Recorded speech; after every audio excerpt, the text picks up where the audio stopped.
Hablemos ahora del cambio de formato del informe del presidente Enrique Peña Nieto. Para esto saludo a Jorge Alberto Rivero Mora. Él es catedrático de la Facultad de Estudios Superiores Acatlán de la Universidad Nacional Autónoma de México.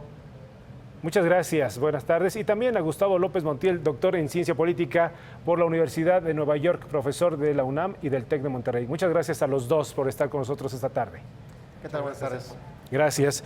Doctor Rivero, me gustaría comenzar con usted su impresión para saber qué tanto dice la historia sobre la posibilidad que tienen los presidentes en turno para modificar estos formatos. Bueno, yo creo que aquí había que ver el informe presidencial como desde dos horizontes, Héctor. Primeramente como desde un plano ideal, en donde el informe presidencial pues, es un asunto de rendición de cuentas del Poder Ejecutivo del Congreso de la Unión, en este sentido los representantes de la nación mexicana, pero en términos reales pues nos hemos dado cuenta que en el siglo XIX, pues prácticamente desde que México es independiente, hasta un buen tramo de la vida política de nuestro país en el siglo XX, pues ha cambiado bastante este formato, ¿no? En términos de rituales, de ceremonias, de elementos simbólicos dignos de analizar, ¿no? Ya plenamente, si nos abocamos al siglo XIX, pues estamos viendo cómo por ejemplo, desde el primer imperio de Agustín de Iturbide, ya se hablaba un poco de esta necesidad de dar rendición de cuentas al Congreso, en esa época una junta gubernativa, y con el paso del tiempo pues nos hemos dado cuenta por las distintas vicisitudes de nuestra historia, cómo esta rendición de cuentas se fue dando en términos de elementos como muy puntuales. Sí. Los informes eran pues prácticamente de 2 cuartillas, muy pocas cuartillas las que se tenían en esa época. Con el paso del tiempo, sobre todo en la época de Porfirio Díaz, estamos hablando que aumenta el número de datos en términos de lo que es la rendición de cuentas de la administración pública de un Estado, sí. Pero sobre todo va a cambiar en el siglo XX con la conformación del sistema político mexicano, Héctor, que aquí sí yo creo que hay que ser muy puntuales, la manera pues corporativista y presidencialista de ejercer el dominio, en este caso el régimen priista, y que pues nos hemos dado cuenta que sobre todo a raíz de los años 80, años 90, pues la pluralidad de opciones políticas en torno a que la mayoría sí. de las cámaras pues ya no necesariamente era del PRI, pues fue cambiando este formato, ¿no? Hasta que prácticamente en el 2008 Bien. Pues ya no se presenta, ¿no? Doctor López Montiel, ¿usted considera que este cambio de formato, la manera de dar cuenta, de rendir cuentas o de hablar bien de lo que se ha hecho en el gobierno, formará parte de una estrategia en donde pues esa puerta cerrada, en donde no hay posibilidad de cuestionamiento? Por ahí también distintos sectores le han criticado al propio Peña Nieto esta decisión. ¿Usted qué dice? Sí, yo creo que el informe en el sentido estricto no es un mecanismo de rendición de cuentas, o sea, fue un acto republicano durante mucho tiempo.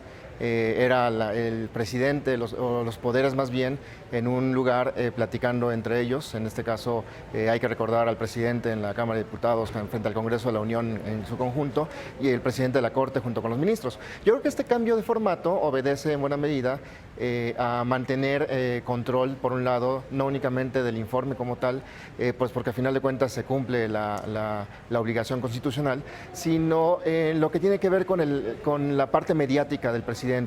Creo que es ahí donde se controla el contexto del informe, mucho más de lo que había pasado en otras épocas, en otros momentos.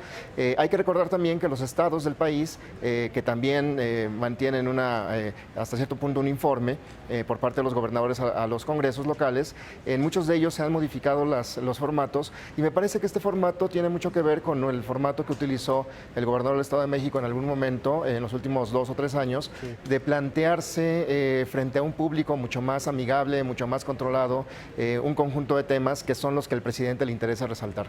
Bien, y aunado a esto, me gustaría continuar con usted, doctor López Montiel, aunado a esto, ¿es favorable a su imagen? ¿Los sectores podrían recibir bien esto? ¿O es algo que incluso al propio círculo del presidente no le importa tanto? Pues me parece que ante lo que ha ocurrido en los últimos 2 o 3 meses sobre los distintos temas que han impactado la imagen presidencial, me parece que mantener este momento de manera mucho más controlada es más benéfico para el propio presidente y su imagen que exponerlo al cuestionamiento de los temas que podría tener el mismo informe. Sí. Me parece que ahí el mantener incluso el control sobre el público y no invitar a un conjunto de actores que tradicionalmente se invitaban, sino que se invitó a un conjunto de jóvenes en particular Sí. y hablar sobre temas un poco en la línea de lo que ha estado promocionando la Presidencia de la República en los últimos días, sobre las buenas noticias. Así es. Me parece que eso es, pues obviamente, tratar de mantener el aspecto mediático del informe, porque además hay que recordar que en la glosa del informe se invita a un conjunto de secretarios de Estado a que expliquen sobre los temas más específicos. Doctor Rivero Mora, ¿coincide con estos elementos? Coincido en la mayoría. Yo creo que cuando le hablaba a Héctor de que en términos ideales era una cuestión de rendición de cuentas, bueno, vemos que es en términos ideales. En términos reales, pues en muchos sentidos el informe presidencial pues fue toda la parafernalia Así es. en función del autoritarismo presidencial que prevaleció durante mucho tiempo. Yo creo que ya incluso desde la época de Felipe Calderón, cuando se da este cambio de formato, en donde ya no es necesario que vaya el presidente pues, precisamente ante el Congreso a esta comparecencia, pues estamos hablando ahorita ya de toda una cuestión mediática, ¿no?